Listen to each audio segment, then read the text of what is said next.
Let's bring in California Congressman Tom McClintock. He's a member of the House Judiciary Committee as well. Great to have you here. What do you make here of the president's remarks? And I mean, he has said this for time and time again, that California has a water problem and he has a solution to solve it, which the state there decided not to go with. Well, we do have a very serious water problem, despite the fact that we have one of the most water-rich regions of the country in Northern California. But the problem is that we stopped building reservoirs to store water from wet years so that we have plenty in dry ones. And that's because of the environmental laws that were passed in the 1970s. Those same environmental laws have prevented us from properly managing our lands, which is why we are being consumed by fire throughout the region. It used to be, before the modern era, we lost about 4.5 million acres a year to catastrophic fire. But then in the 20th century, we established land management agencies to do a little gardening. We auctioned off excess timber to logging companies that paid us to remove that excess. We leased public lands to cattle and sheep ranchers to suppress brush growth through grazing. We did controlled burns to remove undergrowth. We cut fire breaks to contain fires. We used herbicides to keep brush from residential areas. We put out fires before they could explode out of control. And those measures brought our fire losses from about 4.5 million acres a year to about 250,000 acres a year. But then those same environmental laws made permitting for all these practices all but impossible, so we stopped. So what happened? Well, in 2020, fire losses went back up to about 4.5 million acres. That is not a new normal. That's the old normal returning. That is how nature gardens. And then it also makes you wonder who's making these decisions from a leadership perspective.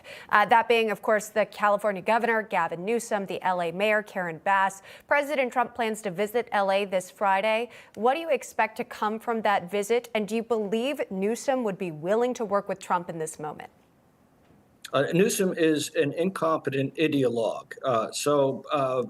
He is a big part of the problem. You know, Reagan was right. Government's not the solution to our problem. Government is the problem.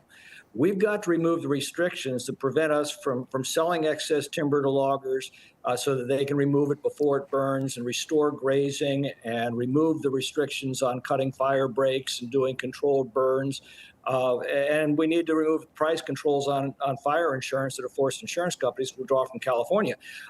These are all common sense measures that Gavin Newsom has fought every step of the way, and I don't expect him to be able to change.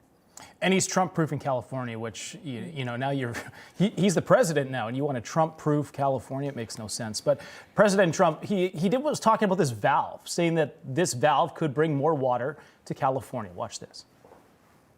Los Angeles has massive amounts of water available to it. All they have to do is turn the valve, and that's the valve coming back from and down from the Pacific Northwest, where millions of gallons of water a week and a day, even in many cases, pours into California, goes all through California down to Los Angeles, and they turned it off. It's off now. The valve goes, it turns toward the Pacific Ocean, and all that water goes pouring into the Pacific Ocean.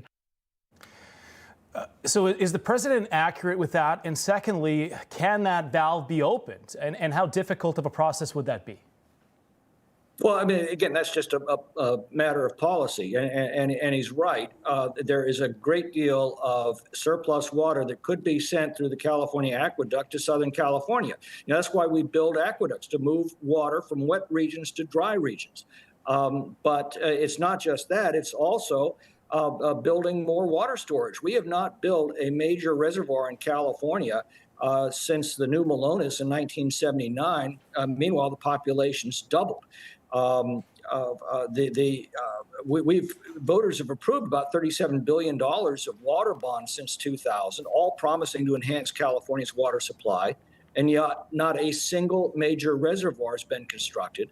And California, as I said, one of the most water-abundant regions of our country, suffers from chronic water shortages, even in years of record rainfall. Droughts are nature's fault. They happen. But water shortages are our fault because of the policies that people like Gavin Newsom have imposed on our state that have turned it from the nation's golden state to a socialist hellhole. Information, truth is freedom. Is Newsmax. It's real news for real people.